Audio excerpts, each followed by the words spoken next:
अस्सलामुअलैकुम जी। महमूद खान मेरा नाम है।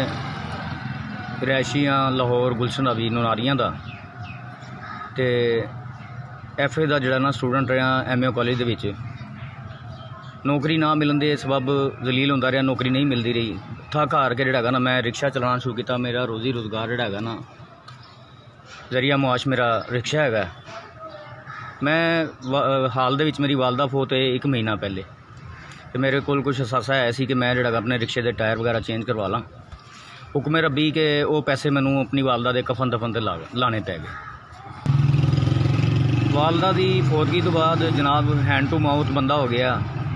रिक्शे के हालात माड़े हो गए, टायरों के हालात माड़े हो गए। तो कल रात के तस्करा तो नहीं करना चाहिए। कल रात मैं जोड़ा ना मुहल्लेदार जोड़ा ना पुरसून वाले को मिंतरला करके अपने बीवी बच्चों के पेट की खातर जोड़ा ना घ्यो और आटा लैके गया कि उन्होंने मूँह के कोई रोज़ी रख जाए।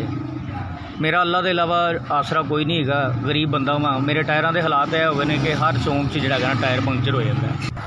मैं जनाब 1 हफ्ते तो रिक्शा नहीं चला रहा, क्योंकि टायरों की वजह इन्ना जलील होना कि जिन्हें की सवारी नहीं होंगी उन्हें पैसे पैंचर तो लग जाते हैं। मैनू दसो मैं कितों करवावां, मेरे हालात नहीं साथ दे रहे। मेरी वालदा की फौतगी ना मैं हत्थल हो गया जनाब। मैं जनाब माड़ा बंदा रिक्वेस्ट कर रहे हैं, मिन्नत कर रहे हैं कि मैं 2 बेटियां और 1 बेटे का साथ है, बीवी बच्चे ने नाल, मेरे तो मेहरबानी फरमाई जाए।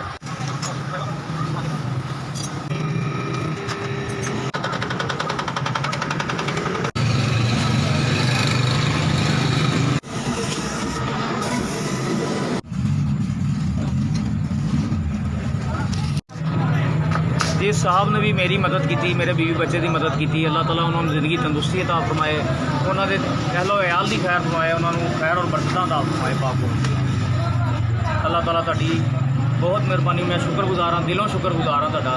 अल्लाह तुहानू अजेर अजीम अता फरमाए।